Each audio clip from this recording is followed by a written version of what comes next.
CM Revanth Reddy ने कहा KTR को कि साड़ी पहनकर बस चढ़ो पता चल जाएगा। आप देख रहे हैं एनएनसी न्यूज।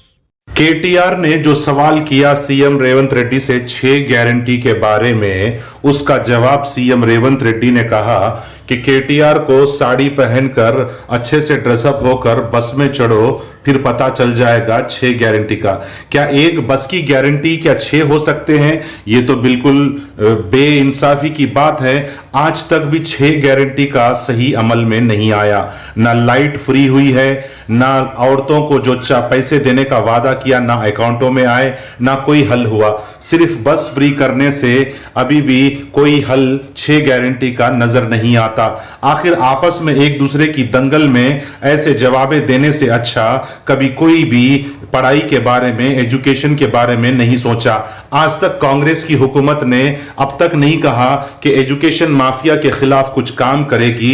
जो टर्म फीसों के नाम पे प्राइवेट स्कूल लूट रहे हैं, डोनेशन के नाम पर लूट रहे हैं, पढ़ाई कुछ नहीं है। चाहिए कांग्रेस के सीएम रेवंत रेड्डी को कि हैदराबाद के से स्कूल माफिया से अवाम को राहत पहुंचाए। మనం తీసుకున్నాం ఇన్ని కార్యక్రమాలు మనం చేస్తుంటే కేటీఆర్ అంటున్నాడు మీ 6 గ్యారెంటీలు అమలు కాలేదని।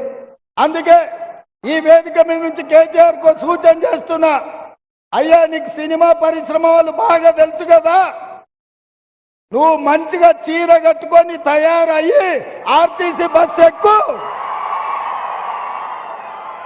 కేటీఆర్ కు సూచన చేస్తున్నా, మంచిగా చీర కట్టుకొని ఆడపిల్లలాగా తయారై ఆర్టీసీ బస్ ఎక్కు। ఒకవేళ నిన్ను టికెట్ అడిగితే 6 గ్యారెంటీలు అమలు చేయనట్లే।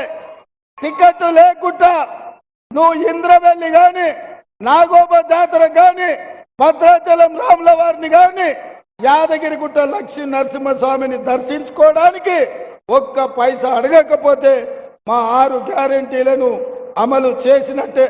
అందుకే మిత్రులారా, ఇవాళ మనం మన రాష్ట్రాన్ని అభివృద్ధి చేసుకుందాం। మనం ఆదిలాబాద్ నుంచి అత్రం సుగుణను ఎంపీగా గెలిపించుకుందాం।